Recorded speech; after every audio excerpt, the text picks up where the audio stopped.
Hello students, good morning. Students, continue करेंगे अपने chapter number 5 आज class 9 chapter number 5 fundamental unit of life is cell. Fundamental unit of life is a cell. तो cell का जो है basic components हमने discuss करा था प्रीवियस क्लास में.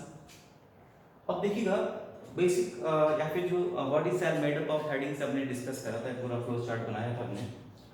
अब यहाँ पे नेक्स्ट जो है इसके अंदर प्लाज्मा मेम्ब्रेन को अपन सबसे पहले स्टडी कर रहे हैं. इसके अंदर जो सेल का एक मेन कंपोनेंट्स है प्लाज्मा मेम्ब्रेन, या फिर इसको सेल मेम्ब्रेन के नाम से भी जान सकते हैं या प्लाज्मा लेमा भी इसको बोलेंगे. यहाँ पे देखिएगा अगर प्लाज्मा मेम्ब्रेन जो है मेनली ऑल जो है जितनी भी लिविंग जो भी लिविंग सेल्स है हर एक सेल्स को जो है वो सराउंड किए होती है. ओके.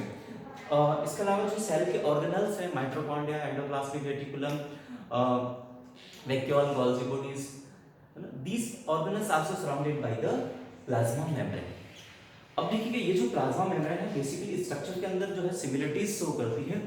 तो अगर अपन स्ट्रक्चर के हिसाब से देखें तो ये काफी ज्यादा सिमिलरिटीज होती हैं सारी प्लाज्मा मेम्ब्रेन में, सेल ऑर्गेनल्स की हो या फिर कोई भी प्लांट सेल के अंदर सेल मेम्ब्रेन हो या एनिमल सेल के अंदर सेल मेम्ब्रेन हो, बैक्टीरिया के अंदर हो या फिर किसी और की सेल मेम्ब्रेन हो. तो एक सिमिलरिटीज की वजह से इसको अपन यूनिट मेम्ब्रेन भी बोलते हैं. स्ट्रक्चरल सिमिलरिटीज होती हैं, क्या होती है? स्ट्रक्चरली सिमिलर होती है, इसलिए इसको अपन यूनिट मेम्ब्रेन बोलते हैं.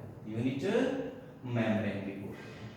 या फिर जितने भी लिविंग ऑर्गेनिज्म के अंदर सेल्स होती हैं तो इसको अपन बायोलॉजिकल मेम्ब्रेन भी बोल सकते हैं.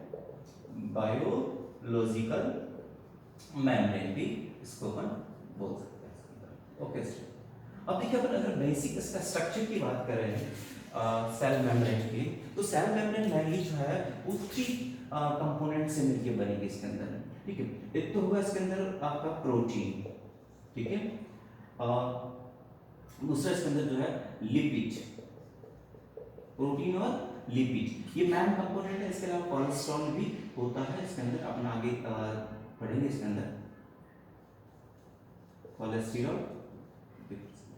तो मेनली जो है प्रोटीन और लिपिड जो है ये होता है सेल मेम्ब्रेन के मेन कंपोनेंट्स है. अगर अपन इसका सिंपल सा स्ट्रक्चर अगर कंसीडर करें तो इसके अंदर अपन जैसे सैंडविच मॉडल पहले दिया गया था एक. ठीक है. तो सैंडविच मॉडल और इसके अलावा भी और से डेविसन के मॉडल इसके अंदर आए, यूनिट मेम्ब्रेन मॉडल. तो सभी मॉडल के अंदर क्या बताया कि जो प्लाज्मा मेम्ब्रेन है उसके अंदर मेनली जो है 3 लेयर्स है. 2 लेयर्स जो है इसके अंदर ये प्रोटीन्स की है और सिंगल लेयर है वो है इसके अंदर कि लिपिड की प्रोटीन सॉरी इसके अंदर जो है 2 लेयर्स होगी इसके अंदर आपकी लिपिड्स की हो जाएगी और सिंगल लेयर जो है वो प्रोटीन की होगी इसके अंदर. ठीक है.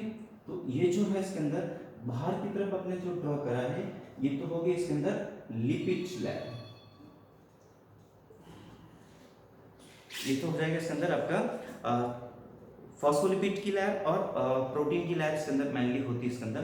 तो सैंडविच मॉडल के अकॉर्डिंग अगर बात करें तो 2 जो लेयर्स होगी ये तो होगी फर्स्ट जो लेयर है वो है प्रोटीन की लेयर होगी, प्रोटीन लेयर, और ये आ जाएगी बीच में जो है इसके अंदर ये लिपिड लेयर है इसके अंदर, लिपिड लेयर है, और ये वापस जो है वो प्रोटीन की लेयर होता है.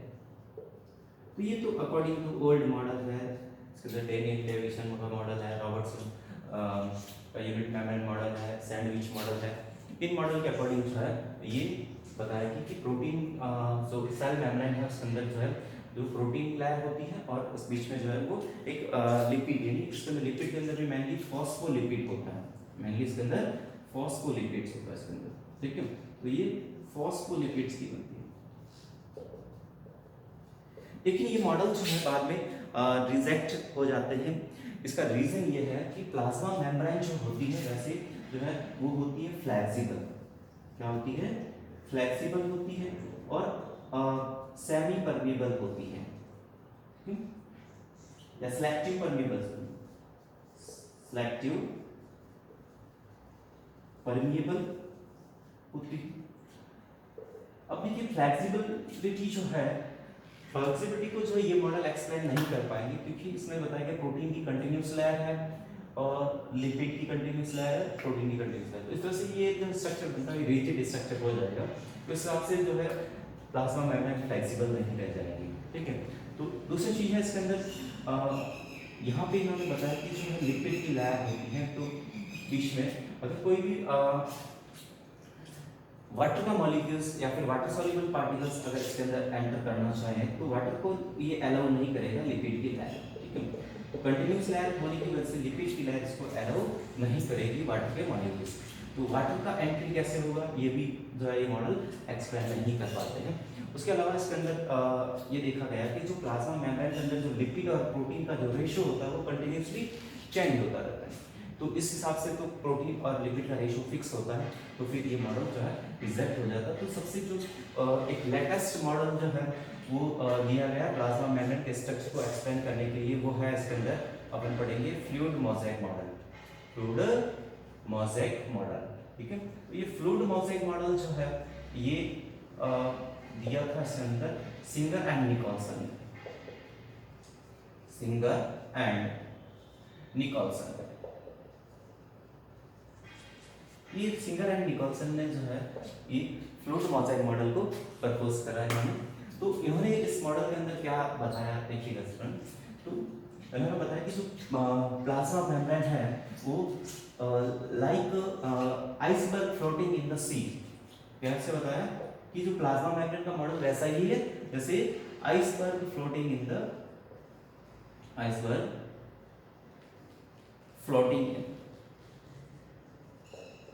फ्लोटिंग इन सी, जैसे समुद्र के अंदर जो है बर्फ के टुकड़े तैरते हैं वैसे इन्होंने बताया। तो इन्होंने जो है आइसबर्ग जो है उसको आइसबर्ग के रूप में कंसीडर करा प्रोटीन, ठीक है। और इन्होंने बताया कि जो लिपिड जो होता है वो सी है, इसके अंदर समुद्र है सी, ये इसको लिपिड कहता है। तो इनके हिसाब से जो लिपिड है वो जो है लिक्विड फॉर्म में है या फिर विस्कस होता है इसके अंदर। तो इस मॉडल को अगर अपन यहाँ पे ड्रॉ करेंगे तो देखिएगा इसके अंदर उन्होंने बताया कि जो प्लाज्मा मेम्ब्रेन है वो लिपिड की बाइलेयर होती है, लिपिड बाइलेयर। ये जो मैं आपको यहाँ पे ड्रॉ कर रहा हूँ ये फॉस्फोलिपिड्स के मॉलिक्यूल्स है। ये फॉस्फोलिपिड जो है इसके अंदर, फॉस्फोलिपिड क्यों बोल रहे हैं अभी मैं बता रहा हूँ।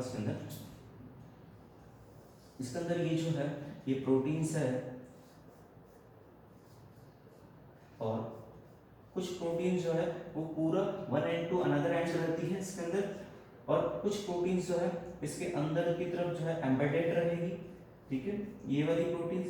और कुछ प्रोटीन्स जो है इनके अंदर इनकी केवल सरफेस पे ही रहती हैं। तो ये जैसे सरफेस पे प्रोटीन है इसके अंदर इस तरह से। अब देखिए स्टूडेंट ये जो बीच में इन्होंने जो बताया ये वाली जो अपने मॉलिक्यूल्स बताया ये तो हो जाती है फॉस्फोलिपिड की बाइलेयर, यानी एक लेयर ये है और सेकंड लेयर ये, तो टू लेयर्स हो गई इसलिए इसको अपन बोलते हैं phospholipid bilayer, phospholipid bilayer, bilayer, okay. अब ये जो फॉस्फोलिपिड है इसके बारे में थोड़ा सा बता देता हूँ। अगर अपन लिपिड की बात करें तो लिपिड के अंदर दो चीजें होती है इसके अंदर, एक तो होता है इसके अंदर फैटी एसिड और दूसरा होता है इसके अंदर ग्लिसरॉल, ओके। तो इसके अंदर जो है फैटी एसिड और ग्लिसरॉल, ठीक है, दो पार्ट है इसके अंदर, ठीक। अब इसका जो ये जो हेड है ये ग्लिसरॉल और ये फैटी एसिड का है, यहाँ पे जो है फॉस्फेट अटैच होता है, फॉस्फेट मॉलिक्यूल्स अटैच होता है, तो इसलिए इसको अपन फॉस्फोलिपिड बोल देते हैं, फॉस्फोलिपिड बोलते हैं। तो ये जो इसका एंड है, ये जो टैग है ये हाइड्रोफोबिक होगा, हाइड्रोफोबिक होता है, हाइड्रोफोबिक यानी वाटर को ये रिपेल करता है। और ये जो हेड पोर्शन होता है ये हाइड्रोफिलिक होता है, हाइड्रोफिलिक होता है, हाइड्रोफिलिक यानी वाटर को अट्रैक्ट करता है, ओके सर। अब देखिए इसके अंदर तो ये वाला जो रीजन होगा यहाँ से यहाँ तक ये पूरा जो रीजन होगा वो हाइड्रोफोबिक रीजन होगा, ठीक है। यानी हाइड्रोफोबिक रीजन में से वाटर एंटर नहीं कर सकता है। तो इसको वाटर का एंट्री कैसे होगा, इसके लिए इन्होंने बताया कि प्लाज्मा मेम्ब्रेन के बीच में जो एक बड़ी सी ये प्रोटीन होती है जो वन एंड से अनदर एंड, दोनों एंड तक ये फैली होती है। इस प्रोटीन को अपन जो है टनल प्रोटीन बोलते हैं। कौन सी प्रोटीन बोलेंगे इसको? टनल प्रोटीन भी बोल सकते हैं इसको। ऐसे इंट्रिंसिक प्रोटीन है, लेकिन ये जो है एक टनल का काम करती है, सुरंग की तरह काम करती है। तो वाटर का मॉलिक्यूल्स अगर एंट्री करना चाहे तो इस टनल के थ्रू जो है एंटर कर सकता है, क्योंकि यहाँ पे जो वाटर के मॉलिक्यूल्स को यहाँ पे रिपेल करेगा, ये हाइड्रोफोबिक एरिया होता है, इसको रिपेल करेगा। तो यहाँ से ये वाटर अगर एंटर करना चाहे तो एंटर नहीं कर पाएगा, लेकिन यहाँ से इस टनल प्रोटीन के थ्रू एंटर कर जाएगा। और ये जो है प्रोटीन, इसको अपन बोलेंगे इंट्रिंसिक प्रोटीन या इंटीग्रल प्रोटीन, इंटीग्रल प्रोटीन, या फिर इसको इंट्रिंसिक प्रोटीन, इंट्रिंसिक प्रोटीन भी बोलते हैं। इसके अंदर जो एम्बेडेड होती है लिपिड लेयर के अंदर, और कुछ प्रोटीन्स के मॉलिक्यूल्स जो है वो उसके सरफेस पे ही अटैच होते हैं बाहर की तरफ, इसको अपन एक्सट्रिंसिक प्रोटीन बोलते हैं। इसके अंदर एक्सट्रिंसिक प्रोटीन बोलते हैं। ये एक्सट्रिंसिक प्रोटीन जो है आउटसाइड होगी। इन प्रोटीन के साथ में अगर मान लीजिएगा ये कार्बोहाइड्रेट या ग्लूकोज अटैच है, ठीक है, ये तो इसको अपन जो है, ये प्रोटीन हो गया, ये शुगर्स हो गई मान लीजिए, तो शुगर इन कार्बोहाइड्रेट है, तो इनको कंबाइनली अपन जो है अगर शुगर और कार्बोहाइड्रेट दोनों अगर अटैच, शुगर और जो है प्रोटीन अगर साथ में अटैच है, तो इसको अपन बोल देते हैं ग्लाइकोप्रोटीन। क्या बोलते हैं इसको? ग्लाइकोप्रोटीन। तो ये जो है स्ट्रक्चर बनती है प्रोटीन और शुगर की, इसको अपन बोल देते हैं ग्लाइकोप्रोटीन। अगर देखिएगा ये जो शुगर्स के मॉलिक्यूल्स अगर हैं, ये लिपिड के साथ में अटैच है, लिपिड के साथ में अटैच है, तो अगर मान लीजिएगा शुगर के साथ में जो है लिपिड है, शुगर अटैच विद लिपिड, तो ये जो स्ट्रक्चर बनेगी इसको अपन बोलेंगे ग्लाइकोलिपिड, ग्लाइकोलिपिड कंसीडर करें। तो ये ग्लाइकोलिपिड्स होते हैं, ये एंटीजन का काम करते हैं, रिकॉग्नाइजेशन का काम करेंगे मेनली। अब देखिएगा इसके अंदर ये जो फॉस्फोलिपिड है, इसके बीच बीच में जो है ये कोलेस्ट्रॉल के मॉलिक्यूल्स भी होते हैं। इसके अंदर कोलेस्ट्रॉल के मॉलिक्यूल्स।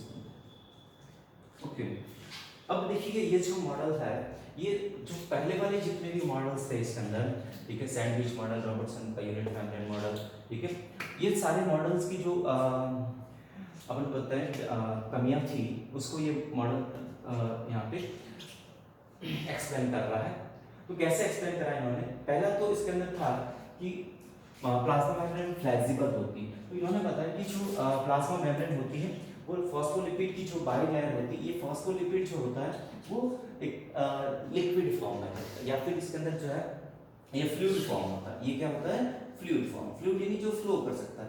तो इन्होंने बताया फॉस्फोलिपिड की बाई लेयर जो होता है फ्लूइड फॉर्म में होती है, और जो प्रोटीन जो होते हैं उसके अंदर वो उसके अंदर एम्बेडेड होते हैं या फिर इसके अंदर फ्लोट करते हैं।